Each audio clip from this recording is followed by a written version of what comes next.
What did the Soviets see on Mars? Imagine in 1960, in the midst of the Cold War, the Soviet Union and the USA are engaged in a bitter race into space. And while the whole world is spellbound by the moon, the Soviets already have their sights set on an even more ambitious goal, Mars. What followed is an absolutely incredible story. We're going to take a look at the little-known but incredibly fascinating original footage of the surface of Mars and the Martian moon, Phobos. So make sure to stick around until the end. A warm welcome to you all, folks.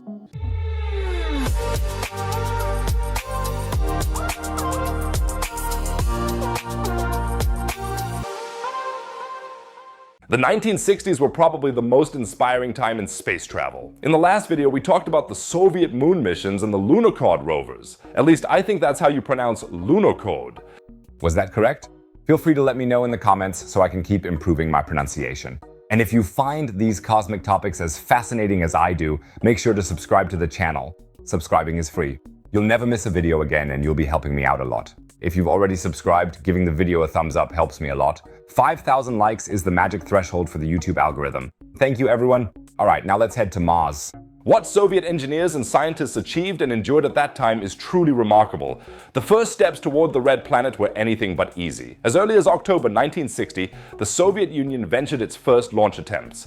2 probes were supposed to fly to Mars, but both times the rockets failed. The spacecraft didn't even reach Earth's orbit, a bitter start for the program. Today, these failed attempts are often referred to as Mars 1960A and Mars 1960B, names that the Soviets never officially gave them at the time. The first real breakthrough came in 1962 with Mars 1. The probe launched on November 1st and was technically impressive. Weighing just under 900 kilograms, it was equipped with a camera system and a UV spectrograph. But then disaster struck. After launch, the engineers discovered that the pressure in the fuel tanks had dropped to 0. A valve had not been closed properly, and at first this did not seem to be a problem. As long as the probe was close enough to the sun, its gyroscopes could stabilize. But the further Mars 1 moved away from the sun, the less power the solar cells supplied. On March 21st, 1963, 106 million kilometers from Earth, contact was finally lost.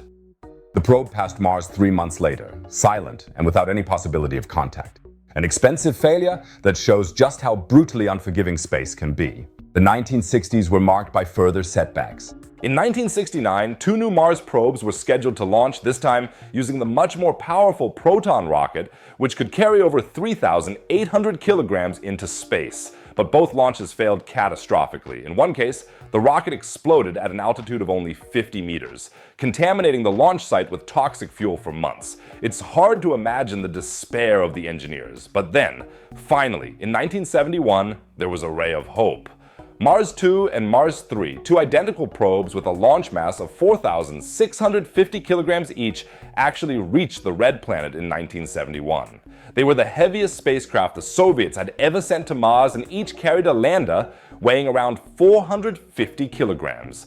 What was special about these landers was that they had small Prop-M rovers on board, which they were supposed to deploy independently, with a 15-meter-long cable for data transmission, and that was in 1971. But here too, fate intervened in an unfortunate way. On Mars 2, the automatic control system failed, the lander entered the atmosphere at too steep an angle, and presumably crashed near the Martian mountain range Hellespontus Montes. Mars 3, on the other hand, actually made it. The probe landed on the edge of the Ptolemy crater and began transmitting images. Mars 3 was thus the first successful soft landing on Mars in human history. But after only 20 seconds, the lander fell silent.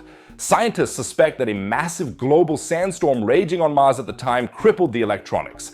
Imagine, after all those years of preparation, after billions of rubles and countless hours of work, you get just 20 seconds of data. It's frustrating and fascinating at the same time, because Mars 3 transmitted this image here. To this day, there is still debate as to whether we are actually seeing the Martian dust storm here or just radio noise.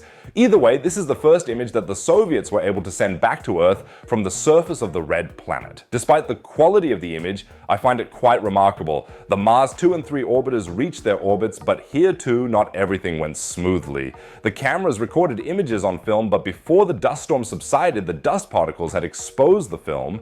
Nevertheless, some images from the Mars 3 orbiter do exist. On the left, we see the Martian atmosphere clearly defined, and on the right, some mountainous regions near the Martian equator. Of course, many details are not visible, but remember that these images date from 1971 and were sent to Earth from a distance of many millions of kilometers. And then there is this image of Mars taken from a greater distance by the Mars 3 orbiter. On the right is the original, on the left is a colorized version. Crazy, isn't it? A foreign planet captured in its entirety over 50 years ago. In 1973, an entire armada followed, Mars 4 through 7. These missions were supposed to achieve a successful Mars landing before the American Viking probes. But the timing was unfavorable. Mars was not in an optimal position relative to Earth, the probes had to be lighter, and then there was a technical disaster. A few months before launch, engineers discovered that transistors in the power supply were corroded. The manufacturer had replaced gold with aluminum, a fatal mistake. Changing production would have taken 6 months, so the launch was postponed until 1975. But the political leadership decided otherwise. The probes should fly anyway, with only a 50% chance of success. And as was to be expected, Mars 4 reached Mars, but the electronics had already failed. Mars 5 successfully entered orbit and delivered about 100 photos, but then also failed, this time presumably due to a micrometeorite strike. Mars 6 managed to separate its lander, which even took measurements until touchdown. But then silence. It probably crashed on the surface. And Mars 7, the lander separated 4 hours too early and flew past Mars at a distance of 1,300 kilometers. 4 missions, 4 failures, or at best partial successes. The Soviet Mars program of the 1960s and 1970s was, to put it mildly, plagued by setbacks. Of the 14 probes launched, only Mars 5 was a relative success. Later attempts followed, Phobos 1 and 2 in 1988, which were intended to investigate the Martian moon Phobos. Phobos 1 was lost en route, Phobos 2 reached Mars orbit but failed before it could deploy the lander. Nevertheless, the Phobos 2 mission captured impressive images of the Martian moon, which you can see here.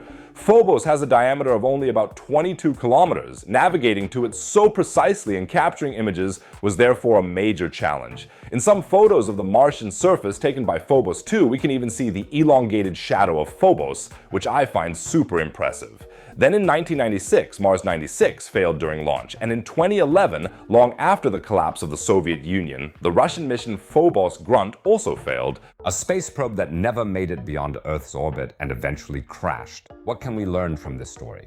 First, Mars is damn hard to reach. More than half of all Mars missions, not just Soviet ones, but worldwide, have failed. The Red Planet has truly earned its reputation as a space graveyard. Secondly, Soviet engineers and scientists had courage and vision. They attempted things that were technically at the limits of what was feasible and often beyond.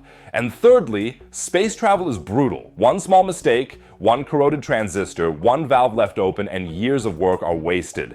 But as we all know, mistakes are the best teachers, and even though the Soviets had only limited success on Mars, they taught humanity valuable lessons. Today's Mars missions by NASA, ESA China, and others benefit from these early, often painful experiences. And I'm not just saying that, there are very specific findings that can be named. The mission provided the first real measurement data on the Martian atmosphere, dust storms, and the extreme conditions during entry, descent, and landing. Above all, the brief but historic successes of Mars 3 showed how critical weather, electronics, and redundancy are on Mars. Findings that were directly incorporated into later landing concepts. Many of today's standards, from more robust onboard computers to better dust and thermal protection systems, also arose as a consequence of these Soviet failures. If you want to stay informed about fascinating stories like this in the future, don't forget to subscribe to the channel now and give us a thumbs up so we can reach 5,000 likes. And speaking of establishing scientific foundations, I have prepared a very special video for you. I recently visited CERN in Switzerland and was allowed to visit areas that are normally closed to the public. There, scientists are researching one of the greatest mysteries of the universe, antimatter. For me, it was truly one of the absolute highlights of my YouTube career so far, and in the video, I take you behind the scenes of particle research and show you experiments in which antimatter is created. I put a lot of heart and soul into this video, and I'm also a little proud of it, so be sure to click on the top right and check it out. I'd really appreciate it. As always, you'll find another exciting video at the bottom right. Otherwise, I'd say see you in the next video. Take care, everyone.